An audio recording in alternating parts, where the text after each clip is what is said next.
All right, welcome back. This is another debunking a mysterious rule. In this case, Descartes' rule of signs, which tells us that our number of possible positive zeros. Now that's kind of odd. Positive zeros. What do you mean positive zeros? That means zeros that are located to the right of zero. In other words, if I have a graph that goes through this point, that's a possible, or that would be a positive zero. So the number of zeros that I have to the right of the y-axis is equal to the number of sign changes in the polynomial.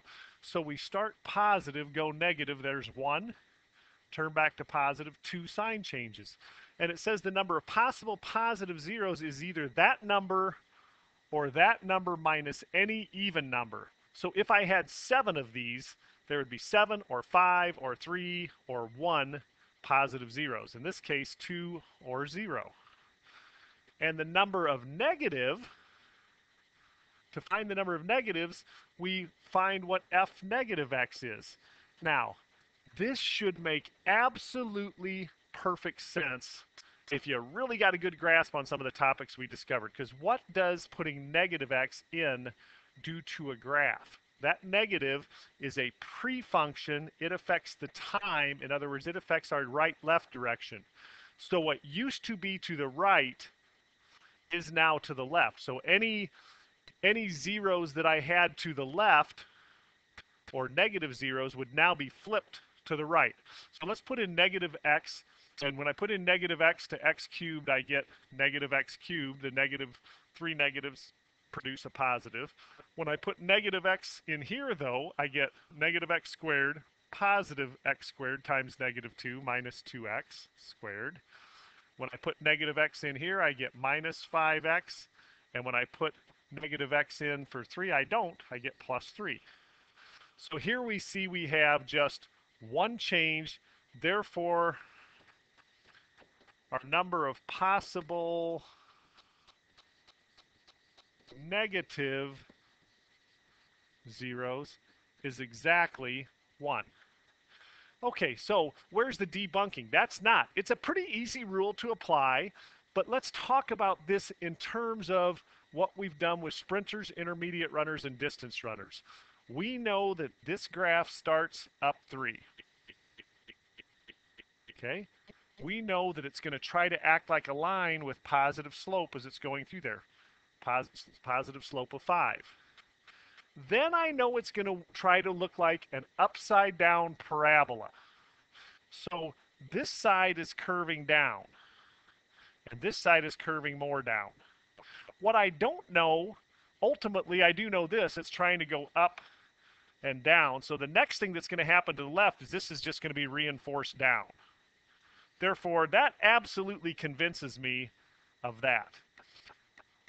But what I don't know is, as this parabola, this is trying to take us down over here, how far down does it go? Does it just go down here before it gives way to the x to the third?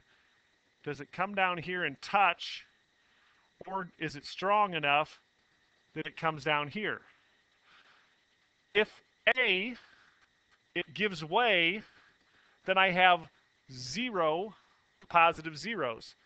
If it's strong enough, if the negative 2x squared is strong enough to bring us below, then we've got 2 zeros. What about if it touches? Is that 1 0? That is really considered multiplicity 2, so that would be 2 zeros as well. So there we have it. By sprinters, intermediate, distance runners, we've come up with, we expect there to either be 2 zeros over here, or perhaps no zeros if the x cubed beats the negative 2x squared before the negative 2x squared pulls it down. And no doubt we have 1 to the left. Everything about the left side of this is pulling this graph down. So let's do the same thing with a more complicated function, only let's do it backwards this time. In other words, let's go ahead, sprinters, intermediate runners, distance runners. Here I start at 3. I'm going down pretty steeply. I suspect that probably gets below 0, but along the way it's trying to act like a positive parabola. So What I don't know, before it starts to act like a cubic, it wants to act like a positive parabola. What I don't know is as it's acting like this positive parabola they're trying to open up, does the minus 8x have enough energy to get us down to 0? It might.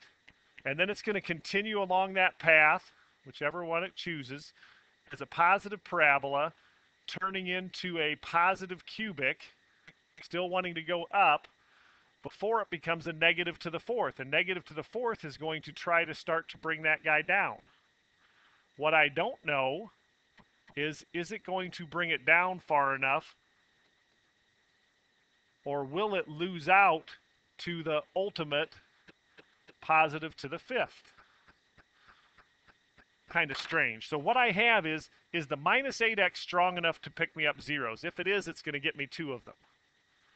And then later on, I've got this minus x to the fourth pulling down. Is it strong enough to get us down here before ultimately we head up? So maybe I pick up 2 zeros here and maybe 2 zeros there. I might have 4 zeros, 4 positives. Let me put these over here. Here's our possible positive zeros. I may have 4, but maybe this doesn't make it down here and I only have the first 2, and maybe those don't make it down and I have 0. Or maybe these don't get down there and these do. I would have 2. What's happening to the left now? To the left, let's back it up here. I'm at 3. This thing wants to go up like a positive parabola. It's getting pretty steep over here. Then it wants to look like this positive cubic, which wants to fall as we go to the left. So this is going to start bringing this guy back down. Now the question is, how far down is it going to bring us? Well, look at the negative x to the fourth. It wants to bring it down too, and the positive x to the fifth, it wants to bring it down. So everything after this 5x squared is trying to bring this down. So it's going to go up, but eventually everything's reinforcing down. Once again, negative zeros. I'm claiming we have exactly 1. Okay, so let's take a look at Descartes' rule here. How many sign changes do we have here? We go from positive to negative 1, to positive 2, stay positive, still have 2, to negative 3, to positive 4. Descartes' rule says we have 4 or 2 or 0. How about f negative x? F negative x, this would be negative x to the fifth. If I put a negative x in here, the negative gets absorbed, minus x to the fourth. Negative x here, minus 4x cubed. Negative x gets absorbed, plus 5x squared. Negative x makes this plus 8x plus 3. 1 sign change right here, 1 negative.